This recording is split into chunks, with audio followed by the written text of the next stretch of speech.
Welcome to The Sensitive One, a podcast all about sensitivity and living in the world as a sensitive person. I'm Gina Susan Long, nutritionist for highly sensitive people, and I'm going to be your host.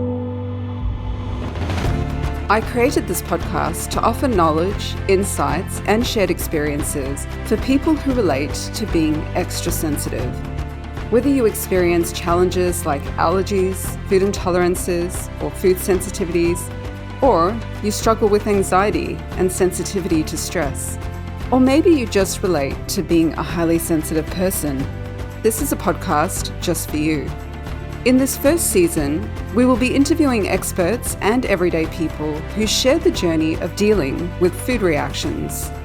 We'll be hearing from dieticians, nutritionists, authors, counsellors, researchers, and people just like you who have had often remarkable experiences living with and healing from food reactions. These are some incredible recovery stories, so stay tuned. Living with food reactions impacts our lives in every way. It's not just about a special diet. It can feed fear and anxiety, and it can impact our relationships and put a strain on our mental health. And this is something that we'll definitely be discussing in the upcoming interviews. Being a nutritionist and working in health, I also get to see just how common food reactions are, and more concerning, just how common they are becoming. So my hope for this podcast season is to discuss what causes food reactions to develop in the first place and what we can do to recover. So with that, our first interview with dietitian and food intolerance expert Frances Walker will be coming up in the next episode. If you'd like to listen in, you can find us on YouTube or wherever you get your podcasts. And if you'd like to be updated when new episodes are released, I invite you to subscribe now.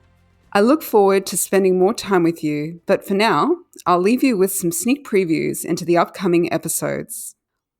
This is The Sensitive One, Season 1, Intolerant.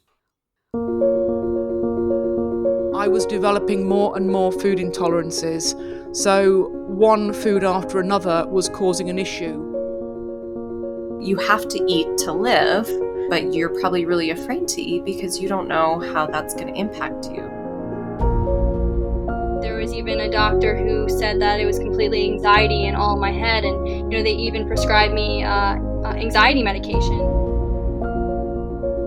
When they can't get an answer from the doctors, and when they're continuously reassured that everything is okay and your child is healthy and there are no answers, there's no medical conditions there.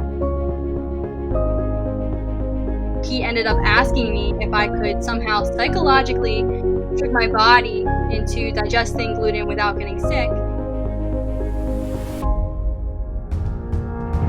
I've lost friendships, I've known others that have lost friendships, or even sometimes family relationships. We don't want to be shut out. We may say no to the first 10 invitations until we feel safe, but we also don't want to feel that you're closed off to us. This is really surprising. We're giving people, a gram of gluten every day, and they're not having a reaction, and if anything, they're feeling better. At that stage, we thought, we found a cure. And then I put 2 eggs in a loaf of her bread, and nothing happened. And I was like, she's not allergic to eggs anymore. And I was able to celebrate in style with foods that I hadn't eaten for probably something like 7 years. And it was just tremendous.